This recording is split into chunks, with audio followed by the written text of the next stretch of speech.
Olá, pessoal! Bem-vindos a mais um episódio do podcast Acelera Export.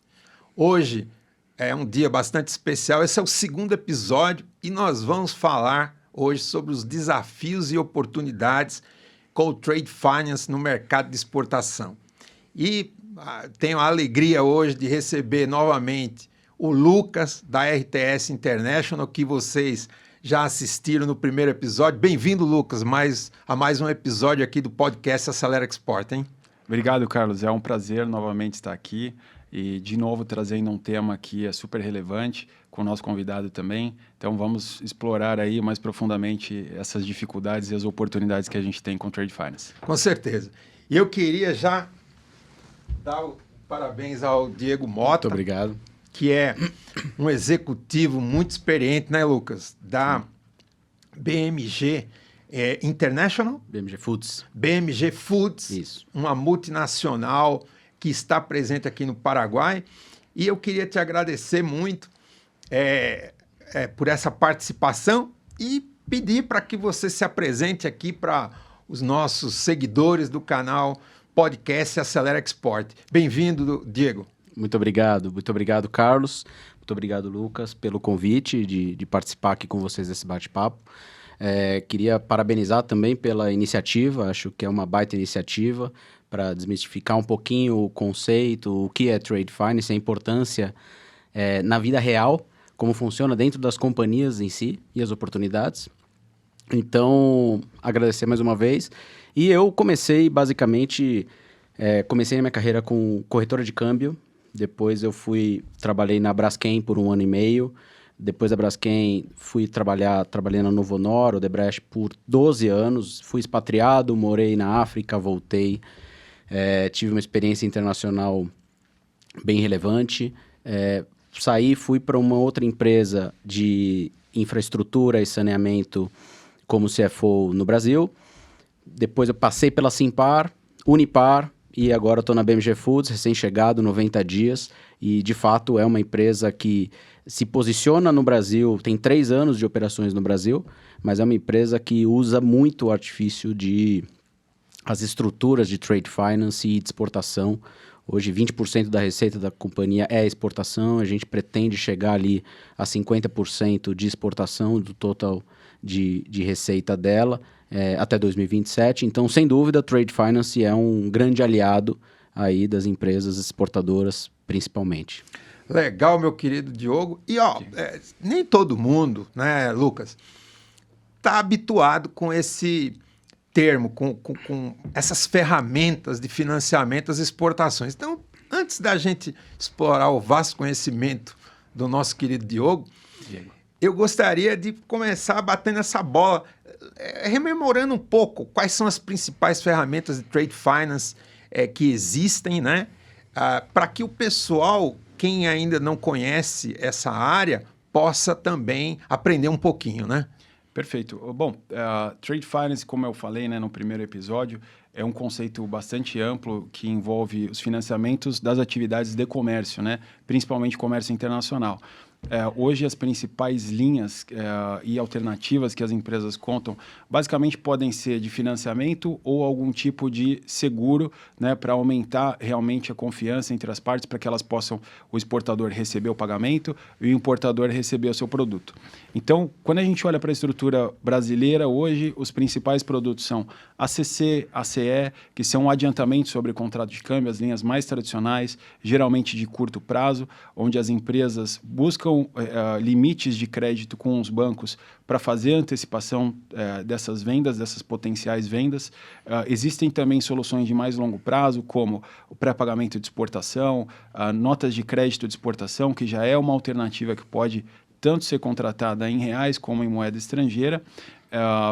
Fora as garantias, cartas de crédito, cobrança documentária, que é um instrumento não garantia, mas de cobrança, né, de bancos onde eles se relacionam e aumentam também a confiança entre as partes. e a antecipação de recebíveis, que acaba sendo a grande novidade, né, o que a gente tem abordado aqui nas conversas, que traz uma solução onde o portfólio de vendas da empresa se torna dinheiro, né? E ao invés de você aguardar o recebimento do teu cliente, você já coloca esse dinheiro no teu caixa, acelerando o ciclo financeiro, aumentando a disponibilidade de caixa da empresa e levando a incremento de faturamento, melhora de indicadores, enfim. Então, são muitos os instrumentos, né? E como a gente falou, é sempre muito importante contar com a assessoria, com conhecimento especializado. Até fazendo aqui um comentário, eu conheci o Diego por um assessor de crédito, né, o Fábio Munhoz, que trabalha no escritório Connection Investimentos, e eles são vinculados à plataforma XP, e eles assessoram empresas nas mais diversas necessidades de caixa, inclusive Trade Finance, que foi onde a gente teve a oportunidade, né, de conversar com o Diego a primeira vez, ter uma primeira aproximação, e a gente percebeu né, muitas sinergias, como qualquer empresa exportadora. A gente vem conversando sempre sobre como isso, e o Diego nos deu a oportunidade de apresentar, o que é muito bom. Eu acho que isso, sem dúvida, conta muito, né, como estratégia de captação. E deixa eu te fazer assim, uma pergunta até para ajudar aqui o pessoal que segue o nosso canal. E a gente tem hoje uma penetração no mundo inteiro, porque a comunidade lusófona, né, Diego, tá no mundo inteiro. Então, sim, você tem gente na própria China, em Macau, que fala português e tal. O pessoal de Moçambique, que eu mando um abraço, o pessoal de Angola. Tem muita gente que nos acompanha, prestigia. Eu queria agradecer a todos vocês que estão aí pelo mundo e acompanham o nosso trabalho. Muito obrigado. E a pergunta é o seguinte, tá? A gente conversando outro dia sobre justamente Trade Finance, você, Lucas, me falou uma coisa que é bem interessante. Eu queria que você explicasse rapidamente para quem nos segue, que é o seguinte. Quando você tem um ACC, que é a antecipação de contrato de câmbio, que você faz pré-embarque, o ACE, né, que é a antecipação de cambiais entregues pós-embarque, ok? Até para o pessoal que não tem tanta experiência.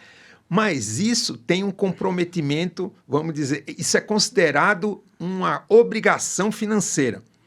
Já a antecipação de recebíveis é um pouco diferente. Qual que é a diferença? Explicar isso, a diferença entre uma solução e outra para o pessoal entender melhor isso. Perfeito.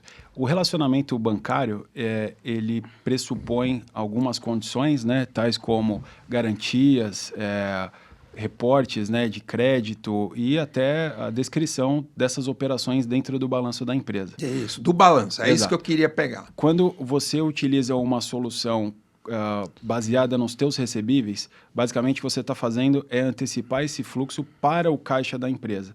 Então, essas operações elas deixam de configurar uma dívida, como o caso do ACC e do ACE, e passam então a configurar uma aceleração de caixa, né?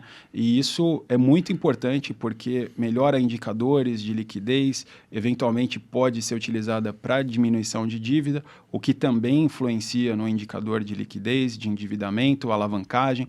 Então, são diversos os benefícios de se utilizar uma estrutura que o mercado chama de off-balance, ou não classificada como dívida, e logicamente que cada empresa ela vai ter a sua assessoria contábil para fazer a correta classificação disso, seja por meio de uma divulgação de nota no seu balanço de que está fazendo uma antecipação de recebíveis para dar disclosure para os investidores, mas é uma operação que certamente traz muita liquidez sem aumentar endividamento. Então, olha que beleza. É uma excelente solução. Então, pessoal, vocês viram aí? Enquanto o ACC e o ACE é uma dívida, entra no balanço patrimonial como uma dívida, a antecipação de recebíveis não. É um oxigênio para o caixa da empresa. Perfeito. Então, agora eu queria explorar aqui a presença ilustre, né, do nosso Diogo, porque não se trata... É o cliente, é quem usa, é quem está na ponta, né? E eu queria te perguntar justamente isso. como essas ferramentas facilitam a operação da BMG? Você que comentou que recentemente começou a usar, né, antecipação de recebíveis, Diogo. Na BMG, e acho que todas as empresas exportadoras que têm acesso a esse tipo de funding, que a gente chama, né? Os ACCs e os ACS, como o Lucas comentou, eles acabam entrando como um capital de giro para você performar e exportar. No caso da RTS, o produto, ele é um produto específico de antecipação desses recebíveis, ou seja, isso não entra como dívida, até porque você acaba já fazendo o desconto de algo performado. Então, acaba que o risco de crédito acaba ficando na ponta final de pagamento, né? Uma vez que você embarcou, uma vez que você exportou, e no medida do recebimento, se você vende, por exemplo, para a China, lá na BMG a gente exporta para mais de 40 países. Nossa! Muita coisa, mais de 60% é Ásia. E nesse sentido, a companhia ela tem esse tempo de transporte até a localização final, né? Então, esses tipos de ferramenta, como o Lucas comentou, de antecipação, acaba ajudando você no capital de giro da companhia para você antecipar alguns recebíveis, né? Então, isso é um benefício enorme à medida que a gente enxerga também questões de taxa de juros do Brasil. Hoje, a taxa de juros do Brasil é muito elevado, né? E ter acesso a esse benefício dolarizado é muito importante para a companhia.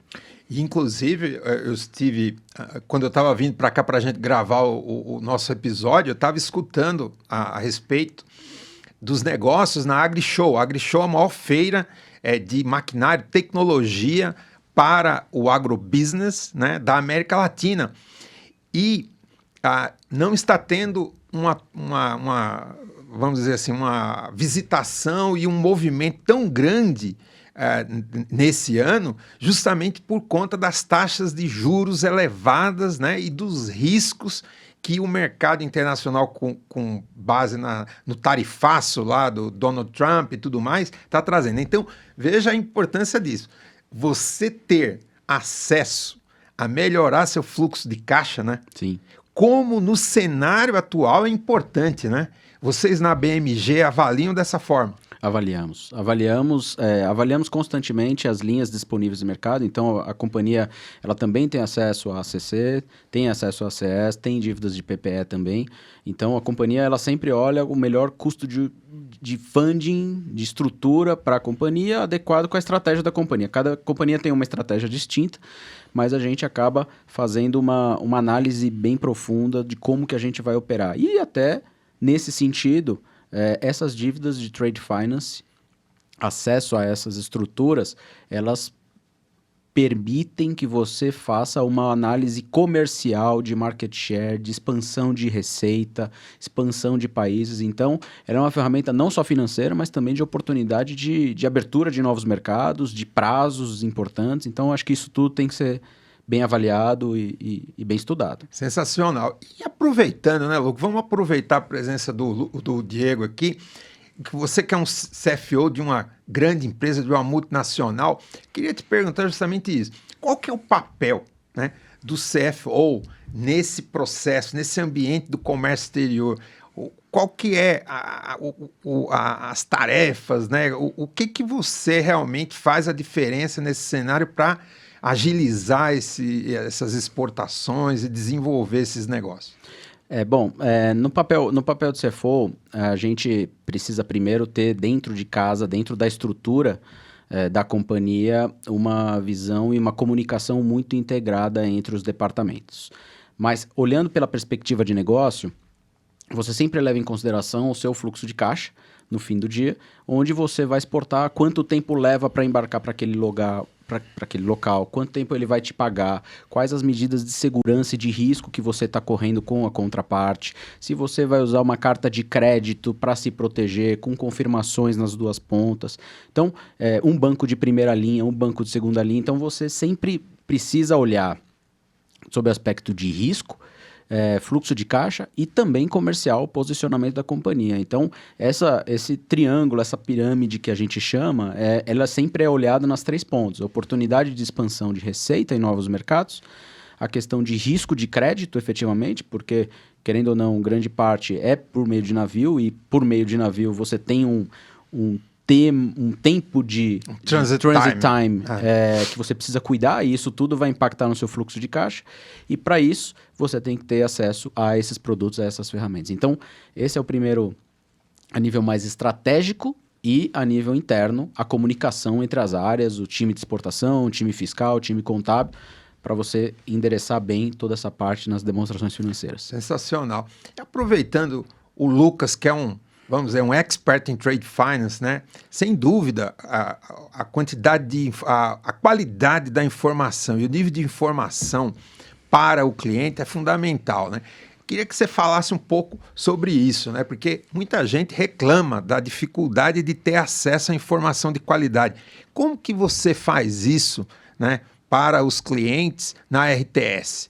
A informação para alavancar e fomentar o negócio de exportação dessas empresas. Perfeito. Bom, na RTS nós temos uma visão muito centrada na real necessidade do cliente e conhecer profundamente, não só o cliente, mas o setor onde ele atua, os mercados com que ele trabalha, e daí a gente realmente consegue traduzir isso numa proposta de valor, né, que realmente vai fazer sentido tanto para uma estratégia comercial como para uma estratégia financeira, né? Relatórios da Organização Mundial do Comércio indicam que a principal dificuldade hoje das empresas, né, e do comércio internacional de se desenvolver ou de crescer é a falta de acesso ao crédito. Mas o crédito está aí. O crédito sempre esteve aí e diversas instituições estão oferecendo crédito. Mas você precisa fazer a leitura correta para oferecer o crédito adequado para a necessidade da empresa e permitir que ela tenha um crescimento saudável e não simplesmente trazer um crédito que não faça sentido, né? Então, a gente tem esse viés muito de conhecer o cliente, o mercado e daí sim trazer uma proposta de valor. Com certeza. E fala um pouquinho, Diego, na tua empresa, o teu relacionamento com as outras áreas, porque o comércio exterior, ele tem o pessoal da produção, pessoal do comércio exterior que faz a documentação, a tua área que é a área financeira, tá certo? Tem também o próprio marketing internacional. Como que você faz para se comunicar e todo mundo está integrado? Quais são as soluções que vocês usam para agilizar esse processo? Bom, a comunicação ela é o fator principal de um sucesso de uma empresa que exporta, principalmente quando a gente fala do posicionamento da companhia. Então, por exemplo, nós exportamos 60% para a Ásia. Desses 60% de exportação para a Ásia, agora vai ter a feira da Cial, em maio, lá na Ásia, que é a maior feira do mundo do ramo de proteína animal. E nesse sentido, você precisa estar presente para abrir relacionamento e fazer conexões, obviamente, para desenvolver mercado fora do Brasil. Em relação à parte interna de definição de como vai exportar, etc., existem no segmento, existe a caracterização do que pode ser exportado também com base na habilitação que os países têm para as plantas. Então, particularmente no caso da BMG Foods, precisa ter as plantas habilitadas para a China. A gente precisa ter a classificação específica de qual planta está pronta para fazer o processo correto para exportação para aquele país. Então, esse é um outro cuidado que envolve operacional, ambiental e regulatório, obviamente, no Brasil. A gente está falando de um produto super delicado que a gente precisa ter um cuidado muito grande. E também com toda a parte fiscal, contábil, para todas essas áreas se conversarem para definir como que é a melhor forma, qual que é o momento ideal. E a gente tem o evento do Trump agora, que muita gente pergunta, mas e agora? Como que a gente vai fazer? Vai mudar a rota, não vai mudar a rota? Então, todos esses questionamentos de risco, tanto macroeconômicos e que traz para dentro da companhia os desafios operacionais, eles são envolvidos no processo. Então, essa comunicação na empresa, ela é primordial para ter sucesso e acesso aos produtos. E a logística, né? Sem dúvida. E a logística, porque com certeza nós precisamos diversificar mais a pauta. Você falou que 60% está indo para a Ásia, mas existem outros mercados que ainda estão inexplorados. Eu sempre cito, né, Lucas, a Índia. A Índia está aí. né? Ah, mas a Índia não come carne, né? Ok, não, carne bovina, mas você tem também o frango, você tem outras proteínas, né? E existem outros mercados que estão aí disponíveis. Eu até gostaria de saber se no caso da BMG, se vocês também vendem para o mercado árabe e que dificuldades que vocês têm nesse relacionamento comercial. Sim, a gente também tem exportação para o ambiente árabe, a gente tem exportações, então, que tem toda a parte de atestação halal, então tem o processo específico para você vender carne bovina no que atende o processo halal. Então, a gente tem uma vasto acesso ao mercado. Quando a gente fala de BMG Foods, especificamente, a gente fala de habilitação para 40 países, então Filipinas, outros segmentos, também Estados Unidos, a gente também exporta para os Estados Unidos. E a nível Paraguai e consolidado, são habilitados 70 países. Então, é uma atividade, quando a gente fala do exterior, praticamente 90% da produção é exportada, né? E especificamente quando a gente fala de Paraguai ou Bolívia, que são os dois outros países, você tem uma questão de logística, desafio muito grande, porque a rota de logística, sair do Paraguai, dar a volta para chegar no destino final, a depender da localização, é uma questão de capital de giro também que você tem que cuidar, né? O que às vezes no Brasil você em 40, 50 dias você entrega a mercadoria e recebe, lá você pode levar 90, 120 dias para receber. Então, acho que toda essa composição de diversos países, você tem que avaliar o risco específico e o benefício de estar naquela região. Agora, sem dúvida, fomenta muito a atividade dentro do país, né, do E Brasil. você vê, pessoal, olha, eu conheço bem o Paraguai porque, como, Diego, eu sou egresso da indústria têxtil. Tudo que eu aprendi no comércio exterior veio da indústria têxtil. E o Paraguai é onde eu tenho um dos meus maiores clientes, que era a Pilar, que inclusive tem um frigorífico. Você até comentou, quando a gente estava antes de iniciar, que conhece o pessoal do Grupo Pilar, que tem um frigorífico. E lá, pessoal, no Paraguai não tem porto. Eles precisam usar o porto da Argentina. E veja, mesmo assim, a BMG exporta.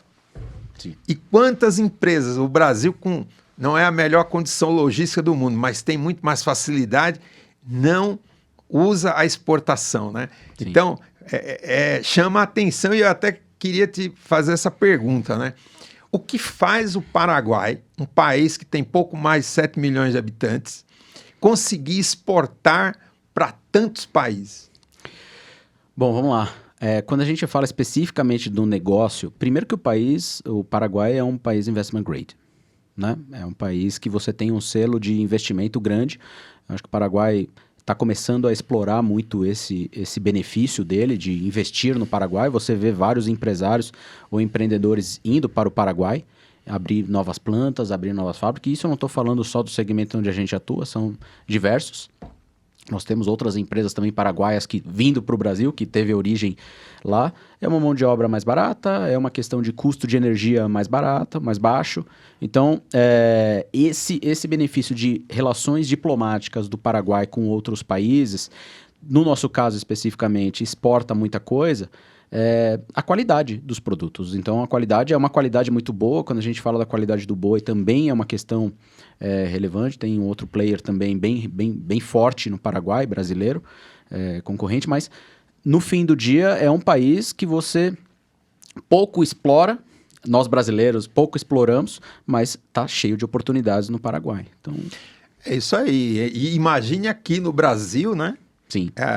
Quanta oportunidade tem no mercado de exportação, tá? E eu sempre digo o seguinte: quem tem mais necessidade, explora mais as oportunidades. Perfeito. Quem não tem a necessidade, só que o mercado está ficando cada vez mais difícil. Então é necessário aproveitar essas dificuldades, essas oportunidades e resolver as dificuldades. Aí eu queria te fazer uma pergunta, Lucas, porque tem gente que está escutando esse papo, já começa a pensar, pô, eu preciso exportar, eu preciso também, seria muito bom ter acesso aos recebíveis, né, para financiar a minha operação e ter capital de giro. E aí eu queria que você explorasse um pouco a burocracia, porque com certeza na cabeça de muita gente diz assim, é muito complicado qualificar para ter acesso ao capital. Fala um pouco, qual é a burocracia e quanto tempo levou esse processo para que você pudesse desenvolver o negócio aqui com a BMG? Bom, eu posso falar em linhas gerais. O processo, existe realmente um mito, né, de que a operação de trade finance ela é muito complexa, é difícil, as pessoas preferem não falar e cuidar da operação mais básica, que é a operação local, mas hoje existe, evidentemente, uma diferença entre taxa de juros doméstica e taxa de juros internacional. Então, esse é o primeiro ponto que você precisa colocar em perspectiva para tomar uma decisão de captação. Se você é uma empresa exportadora, como a gente falou também na primeira edição aqui do podcast, você tem benefícios de tributos, enfim, os custos são menores, então você não tem impostos que eventualmente incidiriam numa captação estrangeira, né? Pelo fato de ser vinculado à exportação. E a gente tem hoje na RTS um processo que é muito ágil. Eu acho que a gente basicamente precisa olhar para o portfólio de exportação, entender para quem a empresa está vendendo. E isso a gente faz rapidamente por meio de uma planilha, analisando 12 meses de histórico de exportação, 12 meses de projeção. E em 2, 3 dias a gente consegue já retornar uma proposta. Opa, mas 2, 3 dias já consegue dizer, tem capital na mesa? Sim, com certeza. Quanto tempo durou, meu caro Diego, para que você começasse a operar com a RTS nesse processo todo? Bom, na verdade eles são muito ágeis mesmo, a RTS é bem ágil nesse processo de análise e construção. Acho que um dos pontos que eu coloco como maiores desafios é de fato ter essa comunicação extremamente alinhada nas áreas das companhias, né? Então, eu estou recém-chegado na BMG, eu estou 90 dias na BMG, a gente conseguiu em menos tempo, obviamente, avançar, mas a RTS já tinha alguma conversa também com o grupo antes da minha entrada na BMG, uma conversa rápida de apresentação, mas agora a gente já chegou nos finalmente para as operações. Então foi rápido o processo, a hora que todo mundo ali está bem alinhado para o processo avançar, eu acho que isso já é um bom começo ali de rapidez e agilidade para acessar. E comparando, antes a BMG já tinha alguma solução, algum mecanismo de ACC ou de ACE ou carta de crédito, como que vocês se financiavam anteriormente? Já tinha algum tipo de solução dessa? A gente tinha solução de ACC, ACE, tem as PPS também, que a gente fazia no Brasil. Essa parte, eu acho que sempre é você ali, não só como CFO, mas como companhia, você ter um leque de oportunidades para fazer no momento correto com o posicionamento da companhia. Então, acessar a ACC, acessar a ACE é uma linha parecida, que ela é um pouco mais longa, mas quando você fala de um desconto, você tem aquilo imediato. Então, para você fazer qualquer investimento, alguma coisa que você leva todo esse transit time para receber na ponta final, ainda mais se ele estiver coberto por uma carta de crédito, esse processo fica muito mais fácil, muito mais ágil. Então, você ter a gama de oportunidade para desenvolver todos esses produtos, sempre você fica com uma carta para você tomar uma decisão um pouco mais rápida, e esse é o caso, o diferencial da RTS, sem dúvida, para fazer esse movimento. E Lucas, falando em números, né? Comparando as taxas de uma solução e outra, primeiro que uma coisa que a gente já conversou e você me disse é que o ACC e o ACE, aqui no sistema bancário tradicional, tem limites. Cada cliente tem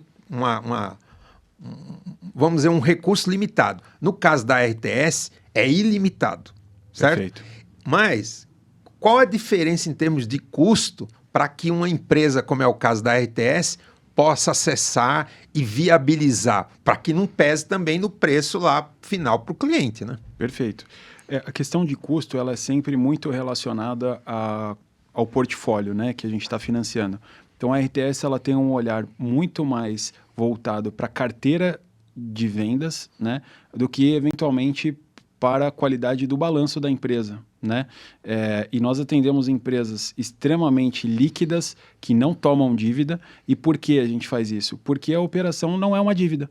Então, se a empresa é líquida, ela acaba se tornando ainda mais líquida, né? Porque o caixa entra mais rápido, então você acaba tendo esse efeito dentro do seu balanço. Então, ela não está necessariamente ligada ao perfil da companhia. Eu acho que muito mais se a empresa tem uma necessidade de recebimento pós-embarque, onde, né, ela observa longos prazos ali de pagamento e ela quer colocar isso no caixa. Em termos de custo, é o que eu falei, vai depender muito dessa análise. A gente precisa olhar o portfólio e fazer essa comparação. O custo pode, eventualmente, eu acho que isso é muito importante colocar. A empresa, às vezes, acessa linhas extremamente interessantes em termos de custo, né? Porém, elas têm um limite, né? Até onde você pode chegar, até onde você pode captar aquela linha, e isso se torna realmente, quando você fala de uso dessa linha para alavancar o seu negócio, enquanto você tem um limite, você tem um limitador também para o seu crescimento usando aquela ferramenta. A nossa operação para vendas CAD ou TT, que são vendas contra documentos. O CAD, explicando para o pessoal, Cash Against Documents, ou seja, você entrega os documentos e o cliente paga, certo? Que é um processo assim que risco muito baixo, que é o CAD. Perfeito. E o outro, que é o TT, que é o pagamento antecipado, né? O TT ele pode ser também pós-embarque, né? Que, na verdade, o mercado brasileiro costuma chamar de CAD, aquilo que é via banco, cobrança documentária, mas continua sendo uma venda à vista, então o importador precisa pagar antes de receber os documentos. E o TT é onde as empresas se relacionam diretamente, sem a necessidade de um banco, mas dentro da mesma mecânica. O importador faz o pagamento para ter acesso aos documentos de importação. A RTS entra nessa modalidade fazendo a custódia dos documentos, que é a grande segurança da operação. Tendo esses documentos, nós conseguimos oferecer uma linha onde todos os embarques que são apresentados dentro dessas condições e, logicamente, dentro de um perfil de concentração que a gente avalia, até onde a empresa consegue vender. E isso traz, na perspectiva de crescimento, uma grande vantagem, porque a linha não reduz a sua capacidade. Pelo contrário, quanto mais você vende, mais você pode financiar. Então, isso é muito bom. Isso é ilimitado, né? Ilimitado.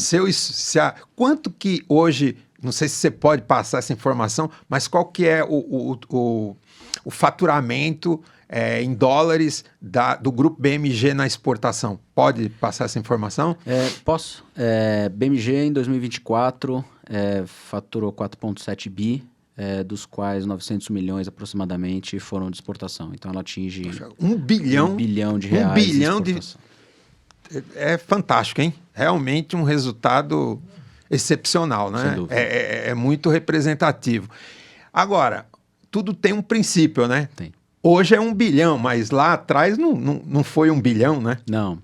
Na verdade, como eu comentei no início, a operação da BMG tem 3 anos, mas é um mercado onde a BMG está inserido, é um mercado bastante exportador. Quando você olha para os outros players, todos eles exportam muita coisa, né? Players exportando mais de 65% da receita. Então, obviamente, a exportação é uma agenda onde a BMG vai perseguir, é uma agenda onde a gente vai fortalecer ainda mais, não só na ponta final, o mercado local também é um foco, mas o percentual ele deve aumentar de exportação da BMG. E para a gente, olha, o papo está excelente, mas o tempo voa, né? O tempo realmente voa. E aí, para esse finalzinho, eu queria que você, Diego, colocasse o seguinte, o impacto das dificuldades do negócio, né? Como essas dificuldades que a gente falou impactam o resultado e como você soluciona isso para que tenha esse resultado tão expressivo de uma pauta de 1 bilhão de exportação da proteína produzida na tua empresa? Bom, eu acho que o processo, você ter as ferramentas onde você possa discutir internamente, ele é uma etapa muito importante. Obviamente, você não vai esperar ter a ferramenta para você desenvolver o mercado. Essas conversas acontecem de forma... elas acontecem concomitante. Então, nesse sentido, eu acho que a comunicação e o alinhamento estratégico da companhia são fatores indiscutíveis nesse processo. Então, você desenvolver mercado, você estar presente, você ser um player de confiança na contraparte, no outro país, isso para desenvolver o mercado exportador, que você exporta, né, como cliente na ponta final, eu acho que isso é imprescindível. E essa comunicação interna tem que estar muito bem alinhada para você não ter algum tipo de problema ou surpresa de vender com um prazo maior e ter alguma questão de capital de giro. Então, acho que isso para todas as empresas, não apenas para a BMG, né? Contextualizando aqui em linhas gerais, na parte de finanças. Então, fazer uma análise transversal de fato, onde você enxerga capital de giro, onde você enxerga evolução, participação naquele país, market share e todos os outros efeitos de custo de taxa de juros, se faz sentido você ter o caixa para depois performar, exportar, ou se vale a pena você já exportar e depois fazer o desconto na medida do possível, sempre com muita transparência em relação aos investidores. Acho que esse é um ponto que o Lucas comentou nas demonstrações financeiras. Então, eu acho que os desafios, os processos precisam estar bem enquadrados dentro da companhia, estrategicamente, processo e sistema. Eu acho que isso faz uma composição para você tomar uma boa decisão para expandir nesse mercado de exportação. Muito bom, excelente. E aí, para a gente fechar o episódio de hoje, inclusive tem um convite que eu sempre faço, porque a gente aqui, o diferencial do canal e do trabalho que a gente faz é o networking, né? Sim. E eu uso uma ferramenta, além da qualidade de vida, como também de enlace para o networking, que é o golfe. Aí vem a pergunta, você já joga golfe, não? Golfe não, mas está convidado a jogar no dia que o Lucas vai estrear, que em breve a gente vai marcar. Só que você não precisa jogar golfe, tá certo? Primeiro você joga conceitualmente. Sim. Então, hoje eu até vim correndo, não trouxe o driver, mas a gente vai falar. O driver é aquele taco que joga a bola longe, né? Que tem um impacto para jogar a bola a 300 metros ou mais de distância. E eu criei uma ferramenta para a gente analisar os negócios, que é o driver dos negócios, legal, que é o que impulsiona a empresa. E aí a gente falou tanto da BMG, eu vou te perguntar qual é o driver de negócios da BMG, dentro do conceito do golfe. Então, primeira coisa é o seguinte, um bom driver precisa ter direção. Qual é a direção da empresa hoje no mercado internacional? A direção é, em 2027, a gente ter pelo menos 50% da receita proveniente de exportação. Olha isso aí. E pessoal, tenho até que fazer um parênteses. Ele está falando de 50%. Mas, se você já chegar a 30% aqui no Brasil, tem até um amigo que fala que você vira igreja. Por que vira igreja? Porque no Brasil, tá? Você, quando exporta 30%, você deixa de pagar impostos, tributos, como ICM, PIS, COFINS. Isso tudo vira economia, mas vira crédito. Você pode usar isso para pagar o movimento do mercado interno. Uma coisa anula a outra. E aí, se você não paga imposto, é como uma igreja. Você não precisa nem conclave, só precisa exportar, tá certo? Então, essa é a direção, muito interessante. E qual que é a relevância, né? Porque o R, vem o driver, R, a relevância hoje da BMG de participação no mercado brasileiro? Hoje no mercado brasileiro, a empresa o segmento onde a gente atua é bastante pulverizado. Você tem alguns players, a BMG, no ano passado, ela foi considerada o terceiro maior frigorífico quando a gente fala sobre abate dos animais, então não a nível de receita, mas do mesmo segmento a nível de abate, foi o terceiro maior frigorífico do Brasil. Então acho que esse foi o principal posicionamento. Esse ano a gente pretende posicionar institucionalmente a companhia, ser mais conhecida. A BMG Foods não era tão conhecida no mercado, então agora esse trabalho de prospecção, posicionar a marca, etc., sem dúvida é um diferencial da companhia, onde a gente está trabalhando bastante agora esse ano de 2025. Próximo item do driver, I, investimento. No golfe, investir em treinamento. Qual é o nível de investimento, tanto em tecnologia e treinamento, que a BMG faz atualmente?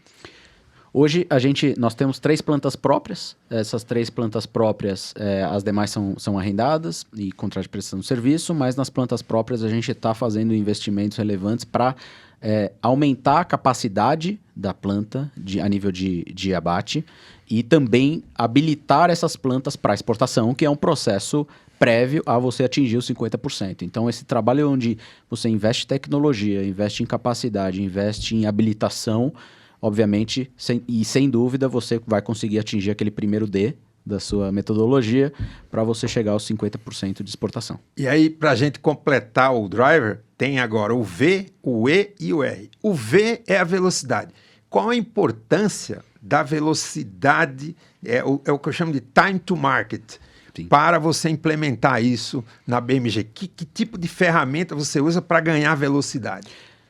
Sem dúvida, os desenhos já estão feitos e a velocidade ela é a nível de capacidade financeira que a companhia possui para fazer esses investimentos. Então, você ter certo, no momento correto, alinhado com a estratégia e a comunicação, você fazer e ter acesso a linhas específicas para você conseguir acelerar esses investimentos e você atingir aquele benefício final. Então, sem dúvida, é o posicionamento mais os acessos a linhas da companhia que ela tem no mercado para você atingir esse objetivo.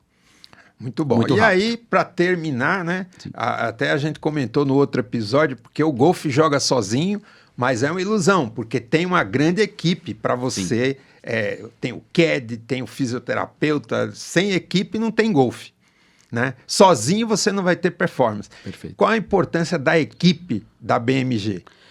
A BMG, como eu comentei, ela é uma empresa de 3 anos. A gente está implementando agora uma ferramenta de academia interna que chama BMGente, onde a gente vai priorizar as pessoas, o treinamento, treinamentos técnicos. Isso já está disponível, é uma plataforma interna da companhia, chama BMG Academy. Então, dentro desse programa de BMGente, a gente vem com Academy para treinar e deixar todo mundo bem alinhado com essa construção. Então, acho que é um processo. São pessoas, né? No fim do dia, são as pessoas que fazem tudo. Que move tudo. E para finalizar, porque no golfe você tem que chegar no par do campo ou menos para ganhar a taça. Qual é o resultado? Ou seja, em termos de EBITDA, né? Qual é o resultado que vocês perseguem? Que resultado tudo isso tem que gerar para a companhia? Eu acho que a companhia ela tem dentro dessa expectativa de exportar 50%, a gente está enxergando um EBITDA também um pouco mais alongado. Não é uma companhia que olha tanto a curto prazo, ela olha a longo prazo.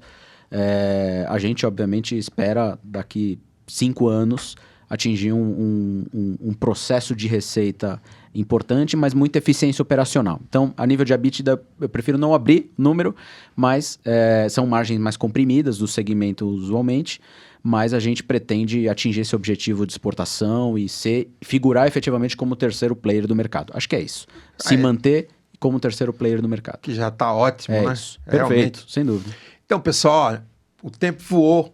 Terminamos aí mais um podcast. Queria agradecer mais uma vez a você. Eu que agradeço o convite. Teu tempo. Ao Lucas também. Lucas, obrigado aí pela parceria. Obrigado. E pessoal, você que acompanha, a gente gostaria de agradecer ao estúdio Avalone, que é onde a gente está gravando aqui com excelentes condições. Agradecer também ao patrocínio da RTS. Agradecer ao nosso patrocínio institucional da Câmara de Comércio Exterior de Campinas e região. Mando um abraço a toda a diretoria, da qual eu faço parte.